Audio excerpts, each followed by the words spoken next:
Hey guys, with 2022 coming to a close, I thought it would be fun to rank the comic book series of the year. These are all the ones I could think of. I Googled and I tried to remember exactly all of the series that actually came out in 2022. It's really hard, you guys. It's really hard. So if I forgot one, let me know in the comments and I will update my ranking for you through a comment if I forgot one. But I've got 10, so let's start off with it. Number 10, as in the worst / my least favorite comic book series of the year is Naomi. Now, I bought the trade paperback. I was like, I'm going to read this before I dive into the show. I never read it, so it was hard to compare to the comics. I have it. I will eventually read it for sure. Now, I will say the first, second, I think even the third episode, I was like, all right, I'm in. I'm going, let's do this. And then I just felt like it never went anywhere, at least anywhere I wanted it to go. It kind of fell down on my interest list. I fell back. I had to catch up with like several episodes at a time because it never became a priority for me. And overall the season was like, and then it got canceled. And I'm honestly not surprised. So this is number 10 on my list. Number 9, makes me so sad to see this, to say this, I should say. But it's the final season of DC's Stargirl. I really was into it at the beginning. I felt like it got really rushed towards the end. And honestly, I think that's because they knew that they were getting canceled and they felt like they had to do that. And it stinks because I've fallen in love with all these characters and I thought they were really interesting and intriguing. If you guys know my coverage from it over on my website, MamasGeeky.com, I was really, really enjoying it. And I think they just didn't do well wrapping it up in the end. And I honestly think that's because they got canceled. And it makes me really, really sad because I do love Stargirl. I didn't know much about her until watching this series, and this kind of introduced me to her and to her comics. So it does break my heart a little bit to put it this low on the list, and it also really breaks my heart that they had to go ahead and cancel it because I think things could have played out differently in the end of season 3 if they had not done that.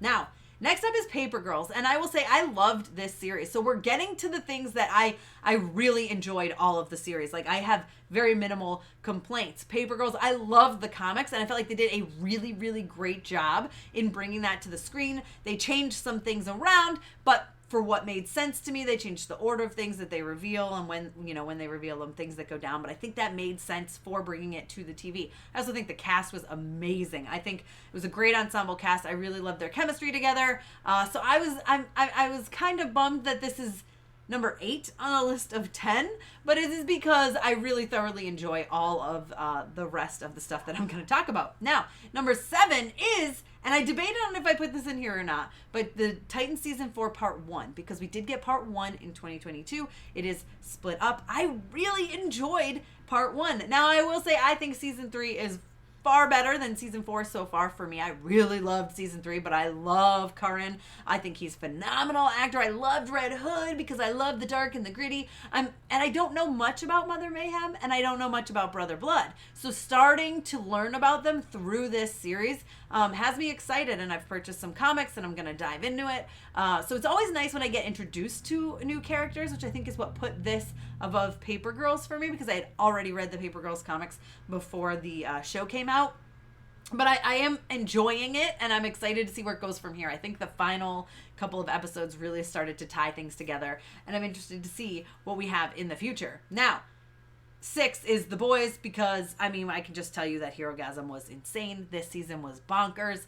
I loved it. I love this show. I think it really pushes the envelope, and it is completely unafraid to make you think of things that are happening in real life and make you relate to that.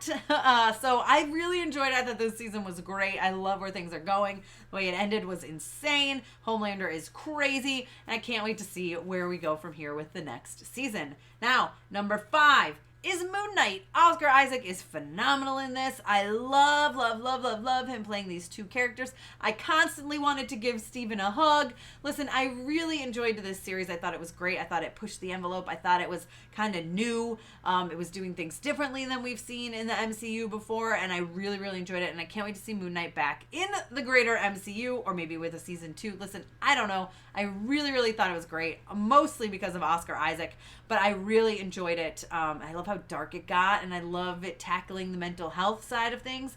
I really thoroughly enjoyed it. Number 4 is She-Hulk Attorney at Law. I thought this movie was a blast, Number 4 is She-Hulk Attorney at Law. I thought that this series was so much fun. I love that it poked fun of itself. I loved the finale. Like, if you guys know, if you've been around for a while, how much I really enjoyed this series. I thought the casting was brilliant, inspired, and I had so much fun with it. And it's fun, and it was meant to be fun, and I had fun with it. So there you go. It falls in at number 4. Number 3 is The Sandman. Listen, I love me some Neil Gaiman. I was very excited for this to come to the screen, and I think it truly, truly delivered. I cannot wait to see where we go from here because I was all in pretty much from episode 1. I think there were a couple of times I felt there were issues with the show, but overall, I really loved it. It's one that I watched completely, fully binged it, and I have watched several episodes again because I've enjoyed them so much. So listen, The Sandman, it was really, really, really, really good, visually stunning. I'm all in, and I cannot wait for more. Number 2 is Miss Marvel. The more I think about it, the more I really, really love this show. Not just the representation, but it is fun. And yes, it's geared more towards a younger audience. And at first I was kind of like, eh. But the more I watch it, the more I enjoy it. And by watching it through my kids' eyes, my girls' eyes, Aman Vellani is like an absolute Marvel nerd, just like me. So of course I love her and I can relate in that way. And I did really, really enjoy this season. I'm excited to see more. I'm excited to see her in the Marvels. I think it was great. It was a perfect setup for the character, and I thoroughly enjoyed it. So, number 1, you guys are not going to be surprised. It's Peacemaker. Come on, talk about series pushing the envelope. You guys know how I feel about James Gunn. The Guardians are one of my favorite franchises of all time. I think, or trilogies, I guess I should say, even though I haven't seen the third one. Listen, I love James Gunn. I think he's brilliant. I loved what he did with the Suicide Squad. I just really am a big fan of the way he integrates comedy and pushing the envelope and throwing vulgar things in there every now and then, but then giving us some really sweet action and some incredible soundtracks. So no surprise, it's Peacemaker. Come on, Eagly was amazing. I cannot wait for season 2 of that. I can't wait to see the future of the DCEU with James Gunn now out at the helm, the co-helm, so to speak. And so number 1 was Peacemaker. You guys let me know your rankings down below in the comments. Let me know if I forgot a TV show. I didn't include the special features from MCU. I stuck those in my ranking of movies. So if you haven't seen my ranking of comic book movies, be sure to check it out over there. That's where I put those. So let me know if I missed a series because I feel like I got them all, but I might not have. Be sure to give me a thumbs up. Don't forget to subscribe. Hit that notification bell so you don't miss out on more videos like this one. Like I said, you can also check out my ranking of 2022 comic book movies. And before the end of the year, I will have my top 10 favorite movies of 2022 and my 5 least favorite movies of 2022 in the same video. So be sure to stick around for that. You guys can follow me over on Instagram, Twitter, TikTok. I'm MamasGeeky over there, MamasGeeky. You can also check me out at MamasGeeky.com. I'll see you guys next time. Thank you so much to all my monetary supporters, my members, and my Patreons. Love you guys.